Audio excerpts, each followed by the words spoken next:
పుల్వామా ఘటన తర్వాత జమ్మూ కాశ్మీర్లో పరిణామాలు వేగంగా మారిపోతున్నాయి. కశ్మీరీలకు ప్రత్యేక అధికారాలను కట్టబెట్టే 35A అధికరణంపై ఇవాళ సుప్రీంకోర్టు తీర్పు ఇవ్వనున్న నేపథ్యంలో వేడి మరింత పెరిగింది. ముందస్తుగా జమ్మూ కాశ్మీర్లో 150 మంది వేర్పాటువాదులను అదుపులోకి తీసుకున్న ప్రభుత్వం కాశ్మీర్ లోయలో అదనంగా 10,000 మంది పారామిలిటరీ దళాలను మోహరించింది. జమ్మూ కాశ్మీర్లో శాశ్వత పౌరులను గుర్తించి వారికి ప్రత్యేక హక్కులను కల్పించే స్వేచ్ఛను రాష్ట్ర అసెంబ్లీకి కల్పించేందుకు 35A అధికరణాన్ని రాజ్యాంగంలో చేర్చారు. దీని పరిధిలో రాష్ట్ర శాసనసభ చేసే ఏ చర్యను సవాల్ చేయడానికి వీల్లేదు.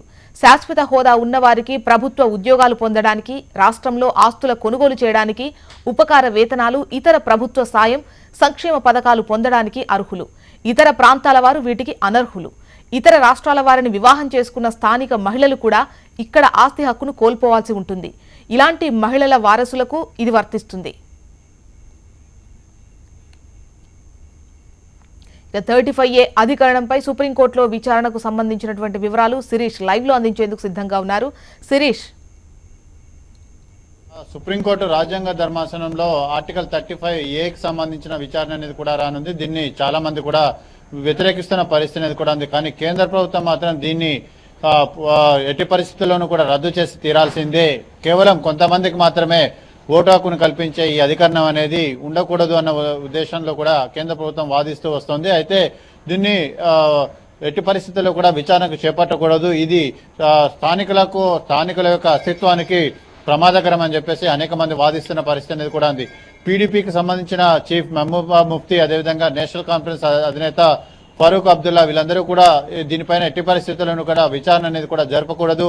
ఒకవేళ విచారణ కనుక జరిపినట్లయితే అందరూ కూడా దీనికి వ్యతిరేకంగా మారే అవకాశం ఉందని చెప్పేసి కూడా వాదిస్తూ వస్తున్న పరిస్థితి అనేది కూడా ఉంది.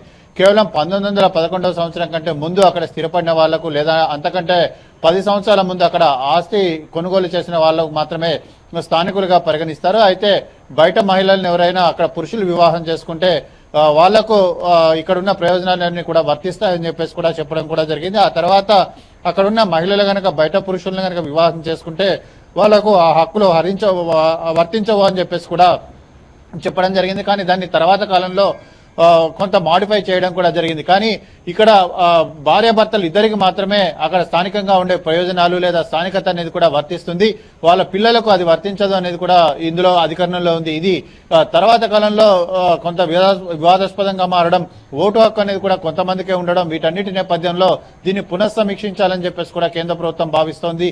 ఇంకోటి ఆర్టికల్ 370A అనేది కూడా 370 ఆర్టికల్ అనేది కూడా జమ్మూ కాశ్మీర్ కు స్వయం ప్రతిపత్తి కల్పిస్తూ తీసుకొచ్చిన ఆర్టికల్. ఇది కూడా అక్కడ జమ్మూ కాశ్మీర్ వ్యవహారాల్లో పట్టు సాధించేందుకు కేంద్ర ప్రభుత్వానికి ఇబ్బందికరంగా మారింది. అక్కడికి సంబంధించిన లాండ్ ఆర్డర్లో కానీ లేకపోతే ఇతరత్ర ఇష్యూస్ లో కానీ పట్టు సాధించేందుకు కేంద్ర ప్రభుత్వానికి ఇబ్బందికరమైన పరిస్థితి అనేది కూడా తలెత్తింది. కాబట్టి దాన్ని కూడా రద్దు చేయాలని చెప్పేసి కూడా చాలా కాలం నుంచి వాదనలు కూడా డిమాండ్ అనేది కూడా వస్తుంది. కాబట్టి ఈ నేపథ్యంలో ఈరోజు